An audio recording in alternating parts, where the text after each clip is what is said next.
Okay, so we're looking at the second etude by Leo Brouwer from Estudio Sencillos, the simple etudes.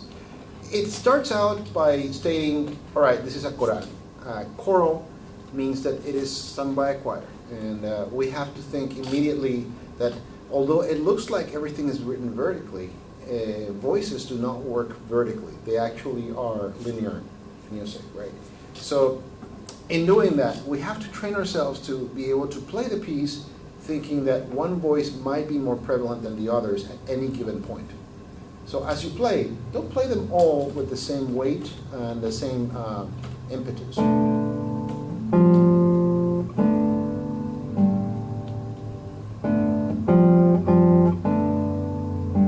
It would be much more interesting to say, well, let's pick a voice. You pick a voice. Soprano. The soprano. So that means that if I'm playing with thumb, index, and middle, P-I-M, I'm going to roll my hand a little bit more over and put more emphasis on the middle finger.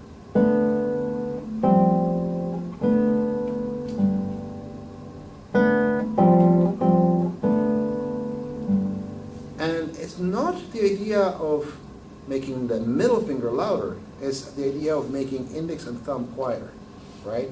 So whereas I'm playing, these guys are taking a seat in the back part.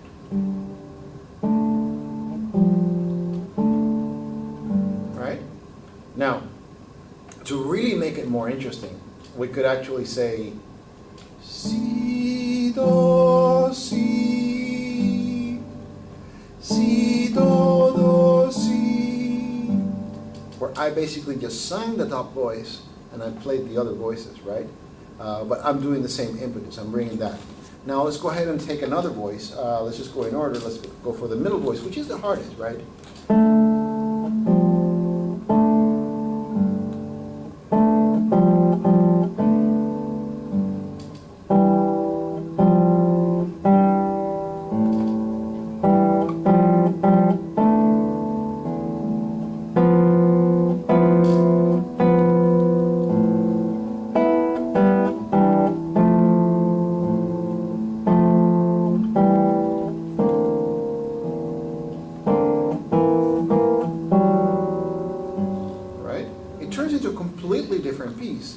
Only by mere fact of pulling certain fingers back, right? Then you actually can do the same thing of taking index and middle in the background and keeping the thumb more present, which is easier to do.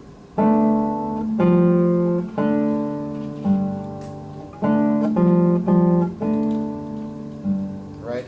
But that kind of gets a technical aspect of the piece.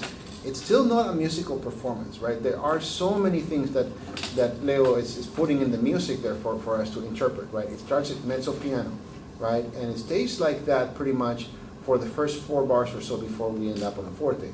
So you have a crescendo written throughout in there, right? You have to think, I need to grow, get louder through this.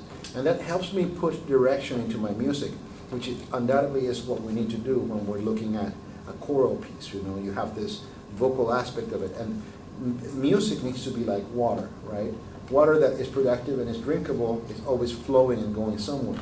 Water that is stagnant grows mosquitoes, right? So,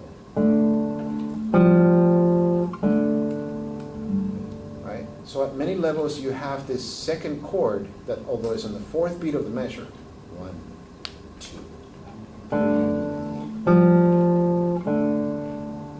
3, almost like a breath.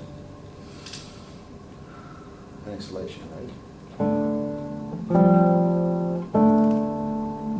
Then more insistent. The second time you do it, more insistent, it happens also faster. Then higher in pitch.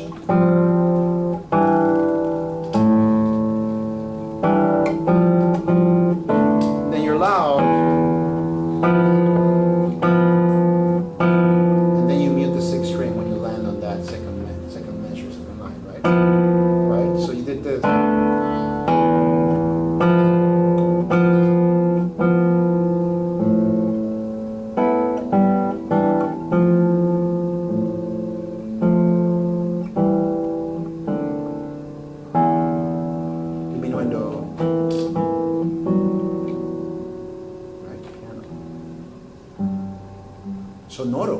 mezzo forte, right?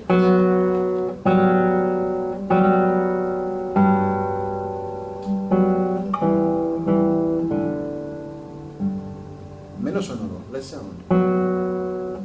Not necessarily piano, just less sound.